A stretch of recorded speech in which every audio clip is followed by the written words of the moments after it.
You get a call from your doctor's office. They are canceling your appointment because they no longer accept your Medicare Advantage plan.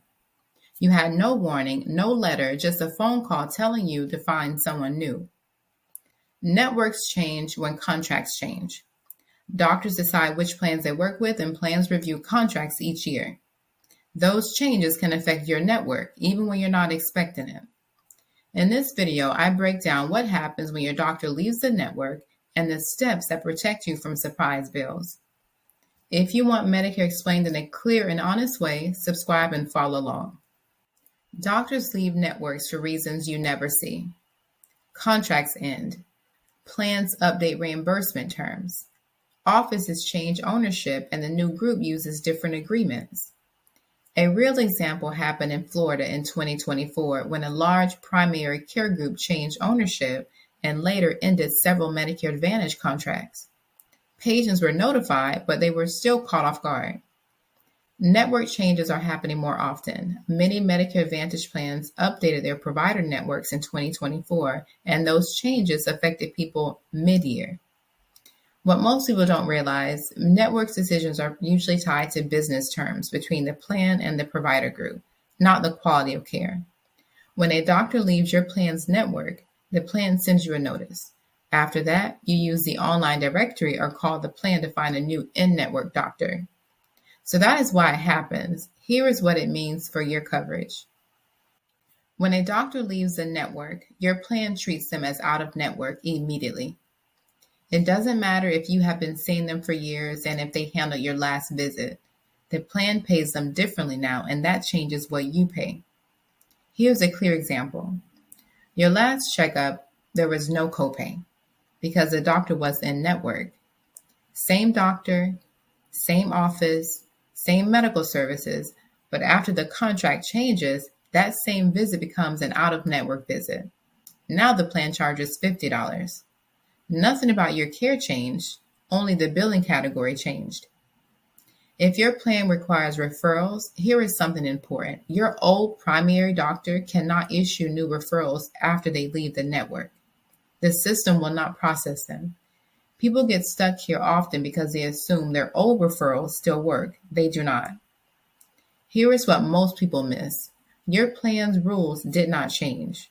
Your doctor's network status changed, and that moved your costs into a different category. That is why your bill looks different. Now that you know what it means, here are your options if you want to keep your doctor. When a doctor leaves the network, the first thing to check is your plan type. Do you have a PPO? Not all plans offer out-of-network coverage, so this matters. PPO plans let you see out-of-network doctors. You pay more, but the visit is still covered. A simple example, an in-network specialist visit might cost $40. Once that doctor is out of network, the same visit might cost $90. Nothing about the care changed, only the contract did. HMO plans do not cover out-of-network routine visits. You would pay the full price yourself. The only time they review exceptions is when someone is in the middle of ongoing treatment, like chemotherapy or scheduled surgery. That does not apply to regular checkups. You are not forced to switch the moment a doctor leaves the network. Look at the numbers first. Compare the in-network cost to the out-of-network cost before you decide. If the higher amount fits your budget, keep your doctor. If it does not, switching to an in-network doctor makes more sense. And if you switch, here is how to choose well. Start with networks. Do not rely on the online directory alone. They are often outdated by months. Call the office and ask a direct question. Do you accept this exact plan this year?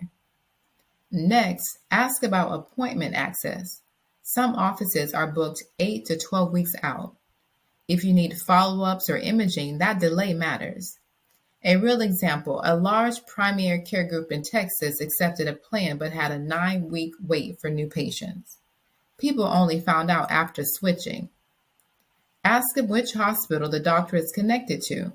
That affects where you go for tests, surgeries, or emergencies. 2 doctors in the same zip code can send patients to 2 different hospital systems. Then check patient reviews. Not the 5-star ratings. Read the comments about wait times, communication, and how the office handles referrals or prior authorizations. That tells you what the day-to-day experience will feel like.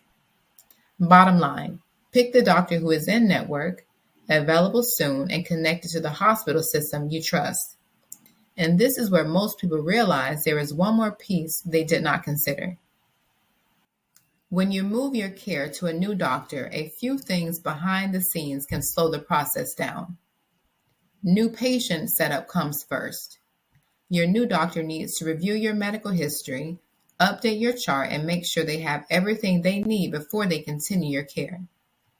Referrals may need to be updated.